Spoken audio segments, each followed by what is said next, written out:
So what we find is that reluctance to report can very much be solved if we had a government and a justice system that actually works. A lot of the survivors that do reach out, a lot of the survivors that have gone through sexual offenses, a lot of domestic abuse acts, do want to report. And they do understand the need to report. But unfortunately, because of also the knowledge that the justice system is failing, that's one of the biggest reasons why they end up not wanting to.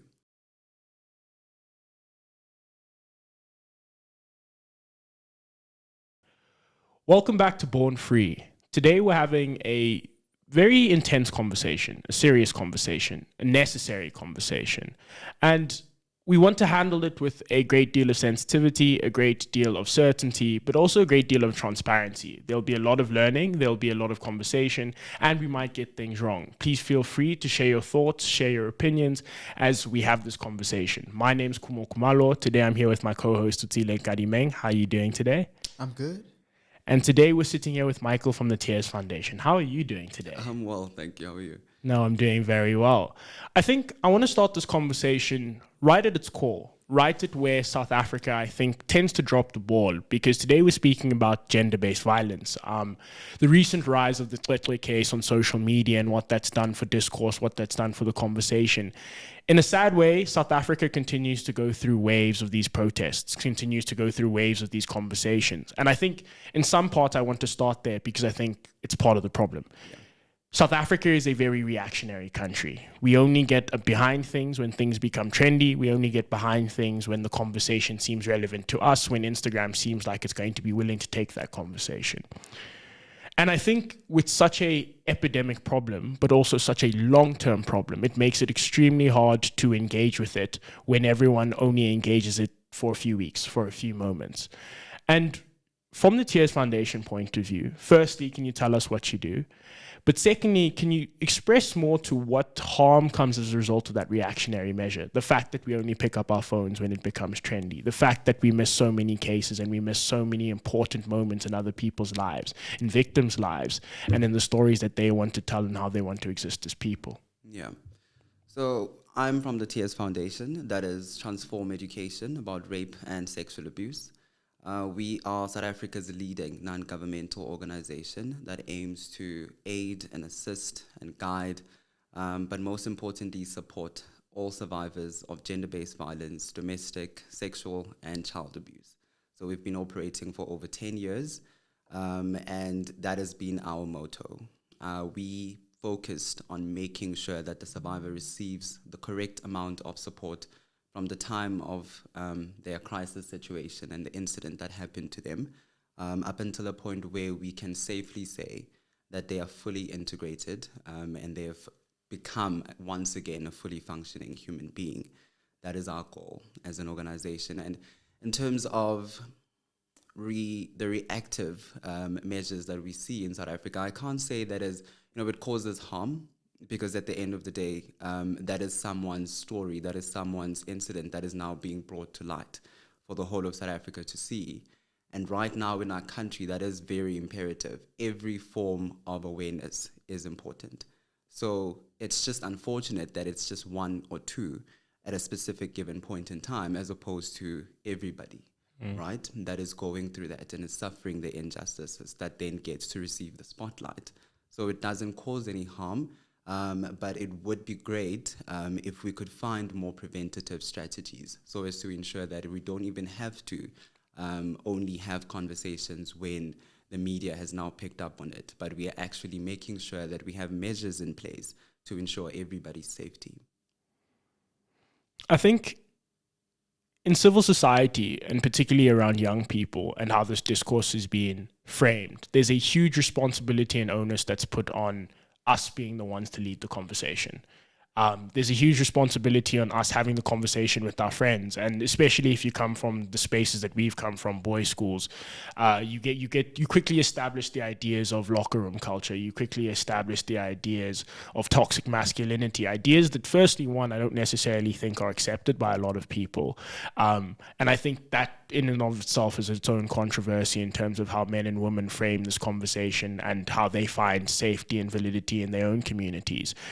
But I think my question there is that a lot of the time we're hearing have the conversation. We're hearing speak to the people around you, speak to the people in your community.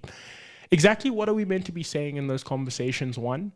But secondly, what are those conversations meant to do in terms of moving a community forward? Because I guess, like Otsile, we've had this conversation to some extent that we continue to have the conversation on a year-to-year basis. If you're in high school, if you're in an institution, you get these talks from these organizations who come up and they say, please understand what consent is, please understand what sexual abuse and sexual violence is, please understand the issues around GBV.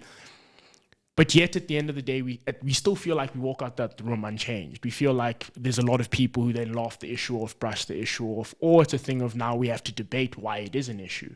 And I think it's important to show both sides, because I think a lot of the time it's us versus them, or there's an ability to create a division. And a lot of the time I say, no, it's important for everyone to come together. It's important for us to find unity. But particularly in your stance and in your view, what is that conversation meant to be geared towards? Where are we meant to be taking it? Because is it a thing of we should be saying to each other we should be more accountable? Is it a thing of we should be saying to each other that actually we can't allow for any wrongdoing to take place? Or is it to be saying to each other that if we see anything that's wrong, we should be doing something? And it could be all of those three things, but yeah. Yeah, so I think it's fundamentally all of those three things. But I will start because you mentioned the recent case, Cwecwe's case, right? When it comes to having those conversations with our children, that is very important. So we need to start from a very young age. We need to start them from a very young age. And when we have those conversations, we need to be as direct as possible. So we need, as parents, as educators or teachers, as guardians, to stop avoiding having the sexual talk with our children. So when we have the talk, we also need to use the terms in which actually happen. That's unfortunately where we are as a society. We can't afford to still be trying to sugarcoat words and terms for them, because then when it happens or they find themselves in that situation, they won't fully comprehend what is happening to them. So if we as our parents or as parents start having those conversations, and we don't avoid using the correct terms for it. If this is what we call a vagina, you call that and you let that know to your child that this is what's happening. When someone touches you here, it's wrong, you know? So that's what we can try to do from a young person or young people's point of view, firstly. And in terms of our daily circles, in terms of our institutions, higher learning institutions, it's very important, like you mentioned, to dismantle all the values of toxic masculinity. So what I mean by that is we need to hold each other accountable. As men, as boys, like you mentioned, unfortunately, we are a huge part of the cause and a huge part of the problem. And much of that has been because we don't have the conversations in terms of making sure that the men understand that even certain language, even certain discourse, even certain ways of communicating about the next gender or the next sex is incorrect. So those values, those thought processes need to be dismantled. So we need as a society to stop bystanderism. And essentially that's what I'm trying to understand. So you need to get to a point where you see it, when you hear it, or when you even suspect it, you speak about it or you act on it. If that means reporting on it anonymously, that's also an option. We have that option. The police officers have that option, so it's very important to not just let it be just because it does not involve you, or it does not involve someone that you know, or someone in your family, or someone in your close to trusted friends. Yeah. I think an interesting thing that's been developing is, and over the last 2 or 3 years, especially from a young masculine or young youth development, men development point of view, is that we've been seeing the rise of the manosphere, right? The rise of Andrew Tate, the rise of Donald Trump, the rise of... Red pill content. Yes, red pill content as it's been framed. And in South Africa, that comes with a great deal of fear because, as we know, the lines are blurred unnecessarily. And when we hear a lot of these conversations, particularly from Andrew Tate, who use religion and conservatism as a means of gaining ownership over women, as a means of degrading women's position in society, as a means of saying that actually, no, he's justified in what he's saying because it's written in culture, it's encoded in the books, it's encoded in narratives that live around them.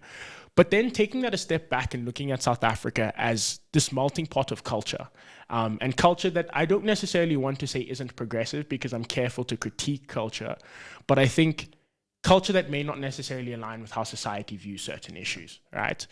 And I think within that becomes a very difficult framing of some people see this as, no, you're changing my culture. From the beliefs of there's a certain hierarchy, there's a certain way in which we should engage, there's a certain belief, and this extends through religion, through culture, through a variety of things. And when we talk about dismantling a specific culture, dismantling norms in South Africa, it seems like there's a very core and hot conversation that needs to happen that isn't necessarily happening. And how do we navigate that? Because I guess on one end, there's going to be very strong traditionalists who are going to say, this is how we've existed. This is how it's worked and it's operated for us. There hasn't been a problem for us. And I always say to those things, two things. Firstly, one, the majority of those instances, it's men who have never been affected by it. And secondly, two, those are the people who are the biggest benefiters of those systems. So there's nothing for them to change. But on the other end, I still do go, but there's a kid who's been taught culture from their parent, and they don't want to let go because they feel like it's going to be denying a part of their identity, denying a part of everything that they've been taught, everything that they've been believed. So in the same way that we say have these conversations for your child when they're very young, some parents are just incapacitated to. Some parents don't necessarily want to go to that step. And then we've got a weird South African government who deals with this issue a bit differently. But what we know true to South Africa is culture is dominant, and it forms part of the majority of homes that exist. How do we deal with that major pressing thing when we don't necessarily have traditional leaders buying in to the conversation and the discourse, when we don't necessarily know if civil society is willing to have that discourse and willing to push the buttons and say, actually, culture may be an issue within the country? And when we seem to then levitate it or keep it at a very not surface level discourse, but we run away from what's core and pertinent to the problem. Yeah, I think we need to firstly acknowledge the fact that culture is important. It does play an important role for most South Africans. Yeah. But we also need to then be honest with ourselves with certain issues, certain cultures that we have come to know, that we've grown up with, have actually caused more harm than good.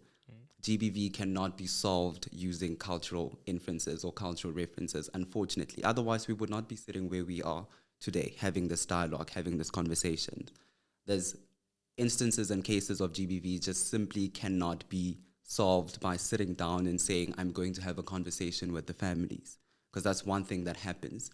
Someone is being physically abused, and you try to advise them and guide them through the legal processes, and they tell you, no, we will talk about it as a family, right? We are going to call the uncles, we're going to call the aunts, and we're going to have a meeting, a family meeting, to try and resolve this so I can go back to the very perpetrator that is causing me harm. That's culture working against you, not for you.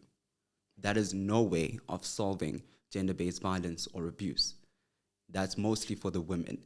For the men, we still have the cultural inferences of a man is supposed to behave this way. If you're a man, you're supposed to be strong, you're supposed to wear the pants in the household, you're supposed to be the one that is dominant, right? And then you have men interpreting that as dominance being overpowering the next person. That's a cultural inference, once again, working against you. So we need to realize and identify all of these ways in which our own culture seems to be hurting us and not actually working us and progressing us for the future, and in terms of actually ending gender-based violence. And when it comes to the children, I always say that it's important for us as parents, if we can't have the conversations, find somebody else that can do it for you. We as an organization have taken it upon ourselves to create a program that is dedicated for teachers and for parents that can teach our children and talk about all of the taboo conversations, but that still help children to make informed decisions about their lives at the end of the day. Because we do understand that sometimes the LO teacher does not want to talk about certain sexual inferences or sexual certain matters, right? So this program now tries to bridge that gap. And it's very important that we try find means of bridging that gap within all of GBV, so that we can, at the end of the day, make sure that we are working towards a more preventative rather than a reactive strategies and measures. No, I just wanted to hop in there because you're saying something that's very pertinent and that's been on my mind. But, I want to just pick up where Khumo had started his his second question, which was around this cultural war that's happening right now. I mean, the development fundamentally of these red pill type contents, the Andrew Tates, all of these gaining support, gaining a lot of influence amongst young men, is that there's a problem of young men looking for new role models in the world.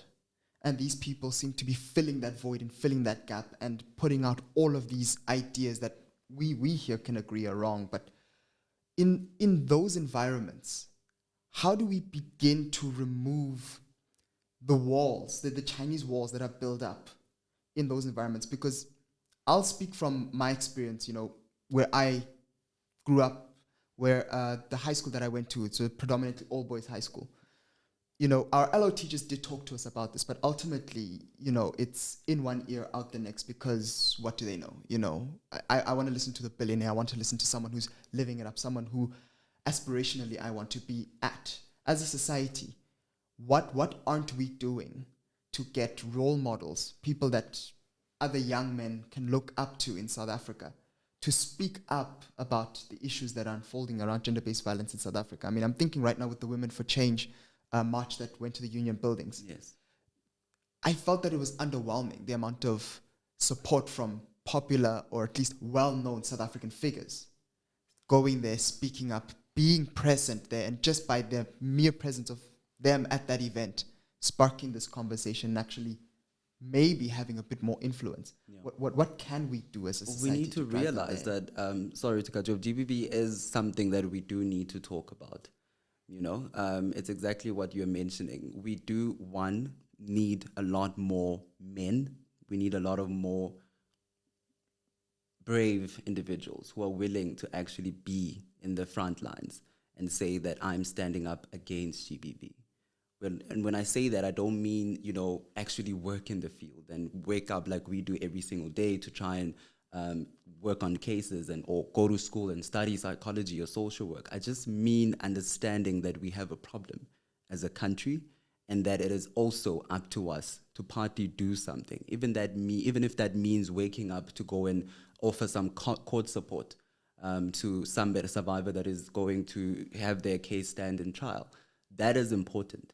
That makes it different. If it means talking about it in whatever means or platform that you have on social media, that is also important. The more people see it, the more we can't ignore it. So I can't necessarily say that or control who anybody picks as a role model, but I do believe that the more people see it, the more they are inclined to gravitate towards that as well. And ultimately, they can see it as something to also aspire to in that sense. No, I fully agree. Fundamentally, just from the premise of, when you're there in that moment, your capacity to do something, saying something, or if you live perhaps in a place like maybe a complex building and at this specific hour, you always hear these specific types of noises, sounds of violence coming from your neighbors, just that act of being more involved plays a role. And I wanted you to say that just so people at their most fundamental level understand that it's on us. Yeah. It's those of us that are there at that moment that can make all the impact. Yeah. You never know when it's going to come knocking in your door. That's one thing I always say. So it's very important that you're not oblivious and that you don't think that you are immune to it. It can happen to you, it can happen to me, it can happen to your sister, brother, or even your parent or your child. So the minute you understand that this is a national problem that can affect anybody, rape knows no gender, it knows no race. So all of those things, you need to always be cognizant of it. And I do feel that if we start thinking about it like that, a lot more people will understand the need and the role in which they also have to play in helping us to stop the current pandemic. In South Africa, I think the word national crisis, national epidemic, as they put it, becomes very interesting when we look at the response by law enforcement and government, right? Because I don't know, I always find it so hard to then say the government is failing, but then at the same time have to rely on that system. And I think this is where, look, there's so much that I'll say this has never been my experience for me to rely on a system that doesn't protect me, doesn't look at me, doesn't see me for who I am. And I guess once again, it's those systems of culture that kind of express themselves, and police not necessarily taking domestic violence cases seriously or disregarding the extent to which individuals have gone through harm. And I mean, I guess the thing that's the most disheartening is like this is the second term Cyril Ramaphosa has had where there's been a major GBV case, and he's probably going to make another speech, make a commitment to improve, and the outcomes are going to be very lackluster. I want to walk a bit more into what you guys do at Tears, but also just to have an understanding for what these experiences actually look like. A lot of people attest to the policing system being the place that drops the ball, either as a result of there being a mismanagement of information that's necessary for a case to be prosecuted. As I was reading the other day, there's DNA backlogs. There's a wealth of issues that currently encompass South Africa's policing system, but also encompass the ability to ensure that everyone gets justice, that everyone can go through a legal case. But then there's the other side of the social pressure that just comes with putting up a legal case, with having to go through the court proceedings, having to go through sitting in court, having to look your perpetrator in the face and having to listen to their side of the story and hear them invalidate so much of what's happening. And I want to just ask, what's the importance of that first step? The importance of police getting it right, of holding victims? Because yes, we have pop culture like references for how these things are meant to work. And I think pop culture as well tends to mess up this conversation a great deal. But just explain to us, in terms of people who've never experienced this life, why is that first step considered the most important step? And how have police been dropping the ball, and what are the improvements that are being suggested that aren't necessarily being implemented, so that we can understand what that conversation is there? Yeah. So that first step is it's extremely important. It's exactly how you put it. We spoke about a survivor-centered point of view, and that's the one that we operate in at Tears. That first step is very important, because that's when you make that person who is calling in or reaching out to you feel as if you care, one, as if you want to help them, and if you care and can help them.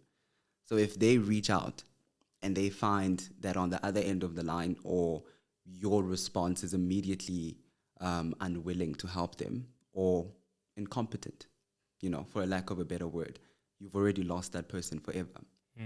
So what we find is that reluctance to report can very much be solved if we had a government and a justice system that actually works.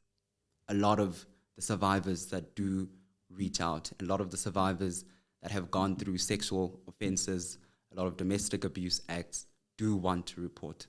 And they do understand the need to report. But unfortunately, because of also the knowledge that the justice system is failing, that's one of the biggest reasons why they end up not wanting to. So they end up focusing on just wanting to focus on the psychosocial part of things, and they will tell you. They will tell you that I know for a fact that the case is not going to go anywhere. No matter how much you try and convince them, no matter how much you try and see and make them see that we are here, we'll support you. And unfortunately, you can't force them at that point, because they know, and we know that it's true, So it's very important to have a multi-sectoral approach, like I mentioned. Firstly, I always say that you can't assist any survivor without you yourself having been a survivor. It's very important. Not to say that it's impossible, but it's very important, and it helps a great deal. That's the best way in which you can truly say that I know that this person just went through, what this person is going through, as if you yourself have gone through it, and it's your lived experience. But if it's not, then it's very important to have the hunger and the will and the determination to try and understand from where they are coming from. And I feel that's where currently our government, our justice system, our healthcare workers, our educators, institutional, that's where they're lacking, and that's where the problem is. None of them are willing to try and bring themselves down to the level of NGOs who actually work with the survivors on a daily basis, so as to try and understand how to best deal with them with the correct amount of sensitivity that these such cases need and deserve. So that's where we need to be focusing on. We need to be coming together, but not just coming together in terms of resources, but coming together in terms of understanding exactly what this person needs. Because it doesn't make sense if you're going to try and offer somebody help, but that's not what they need at that point. So we have had the problem for the longest of time since I was growing up, since we're all here, where somebody tries to go and report and they're ridiculed for it, so they end up not reporting. Where police officers are sitting with high amounts of cases, or dockets go missing, information or evidence goes missing. You mentioned the current DNA backlog. That has been going on for years, but nothing is happening. You know, there's lack of resources in terms of shelters and safe houses where survivors can go. Those are all problems that are stemming from a point of people not understanding the correct amount of sensitivity of GBV and abuse and how to treat it. Yeah. The legislative conversation is a big one in South Africa. I think it happens almost every time there's a GBV reaction around should they be able to get parole? Should the death penalty be considered? And that's one approach to it. The other approach that I'm hearing is very much meeting victims at where they are. Yeah. Very much speaking truthfully to what they need, fulfilling their needs, and ensuring that they find the best resolve over what's happened.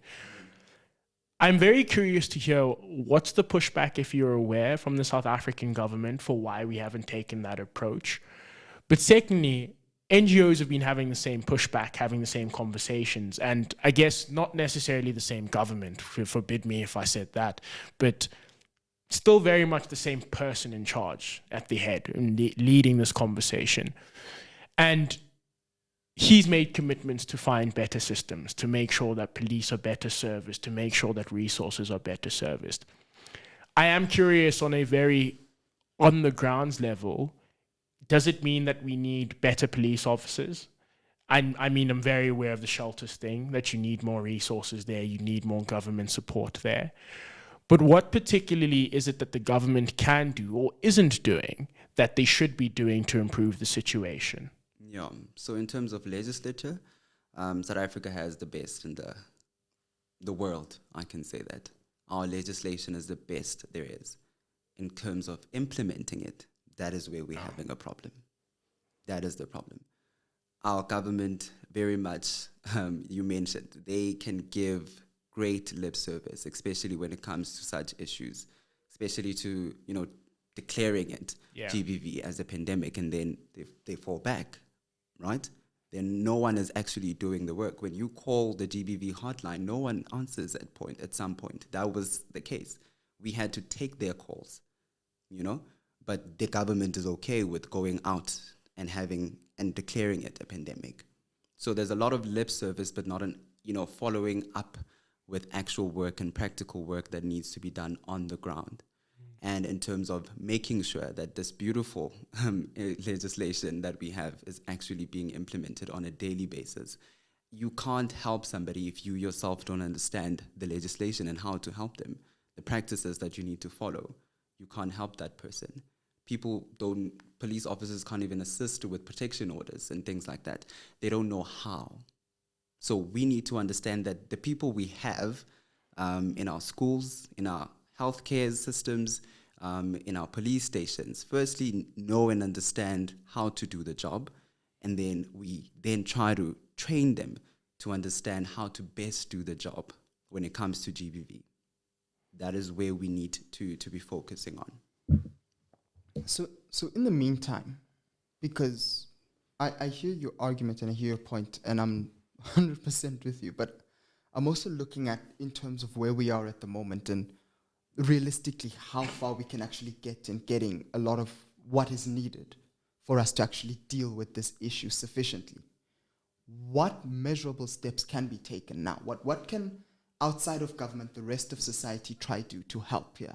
What can, if businesses, we've seen this issue long enough happening in the country, even though it doesn't affect our bottom line, it does affect this country, it does affect the image of the country, it does affect our society, and therefore we want to play a role. Agreed. Academia, all of these different parts of our society, if they said we want to step up, what would be the recommended actions? Where would you tell them, this is where we'd want you to start? Yeah. At the moment, without having to rely on the government, corporates have a CSI budget. That is something that they can always also look into doing in terms of supporting NGOs and sort of bringing that some of that budget to curbing some of the increasing to the people, donating that directly to the people that work on the front lines. So that's one way. But it's also important that institutions hold each other accountable. You know, we must not keep trying to hide things that happen, incidents that happen, cases that happen in your institution, and all you're worried about is my university or my school, my reputation. So we need to actually bring things to light.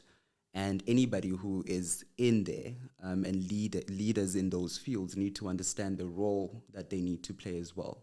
That is to actually hold the perpetrators accountable, regardless of what consequences it may have for the institution. We need to understand and put the survivors first and what happened to them. And then lastly, like I said, the more dialogue we have, the more awareness we speak, that is also going to help. It helps play a role at this point in time, because the more education as well, because that's important. A lot of people don't know what to do and how to react should it happen to them.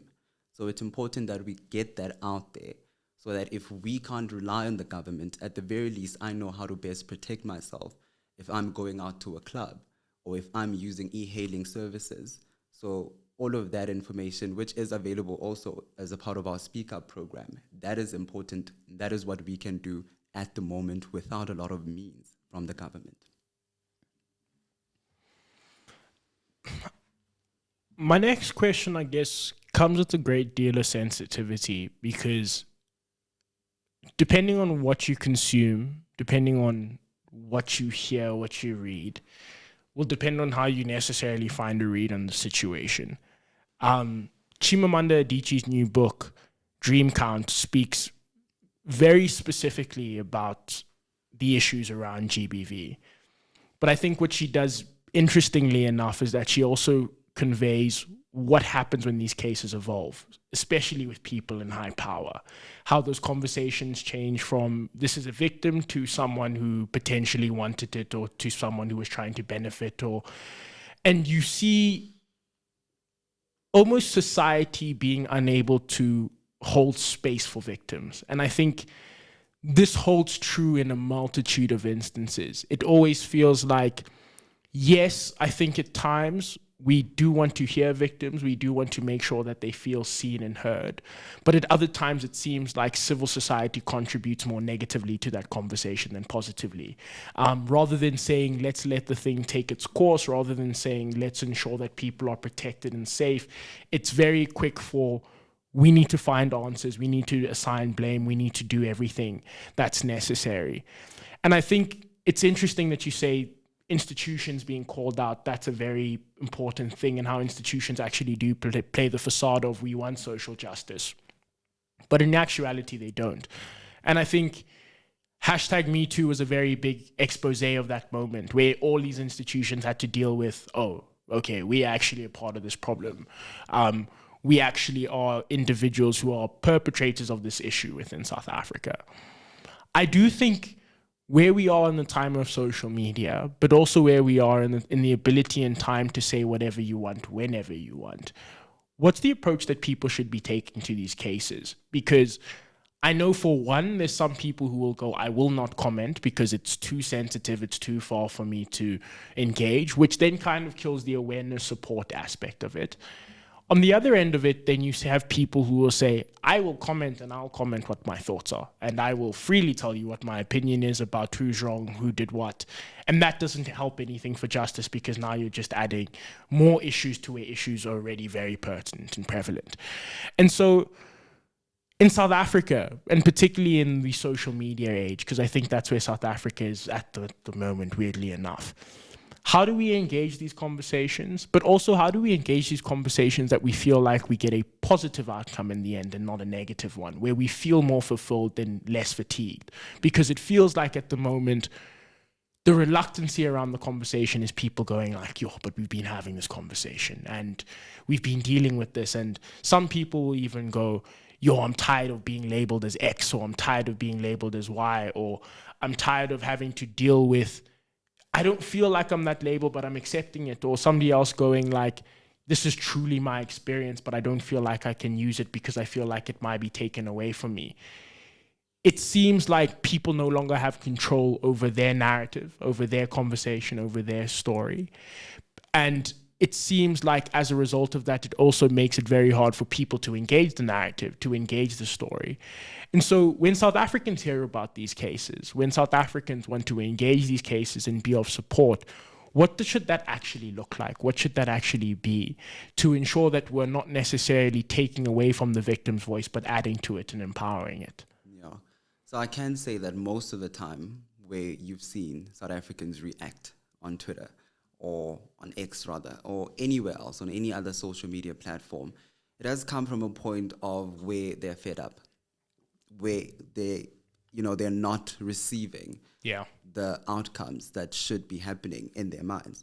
And yes, at times it does get lost in translation. A lot of opinions end up now getting mixed up because we're not going to always agree.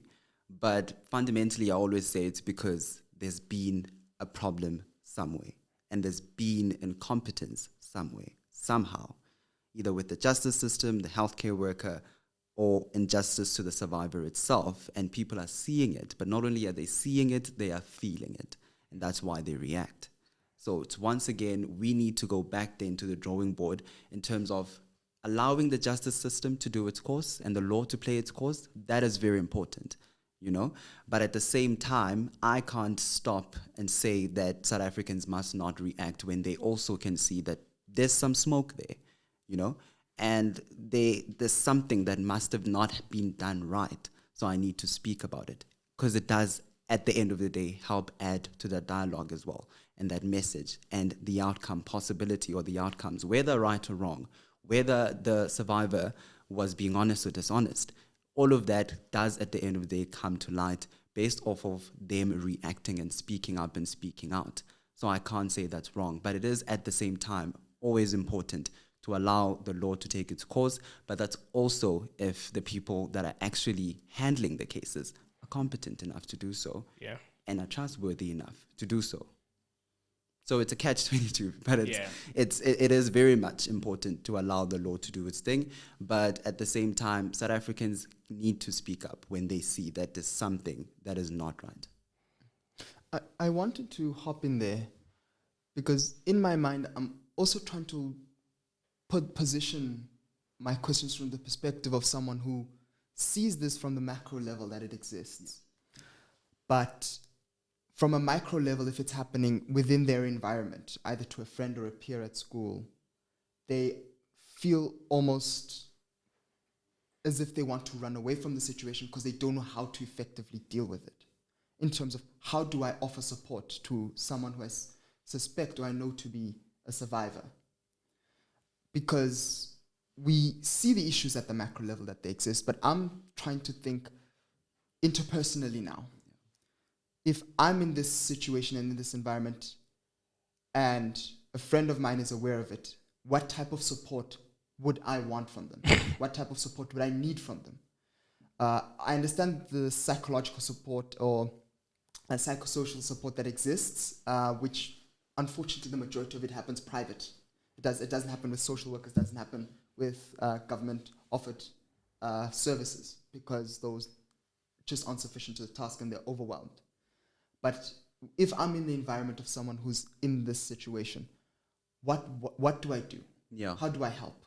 So it's very important, one, to not judge, right?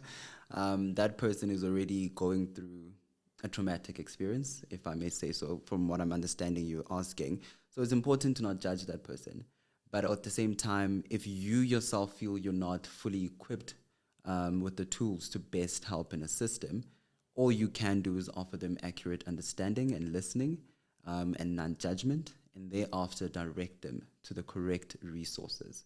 And it doesn't have to be government resources. We provide counseling, and there's lots of NGOs that can point you in the right direction if they themselves cannot help you in that nature. So it's very important to always let them know that the help is out there. You know, the government isn't always the resource that is available. We have made means, and a lot of other organizations similar to ours are doing so. So it's important for that person in that point in time to understand that they are not alone, and that there is help, and there's people that can actually help them with the right amount of sensitivity that they deserve and need at that point in time. And you can help point them in that direction. And like I said, the best way you can do that is if you yourself are knowledgeable enough and have educated yourself as to how to deal and where to go. Yeah.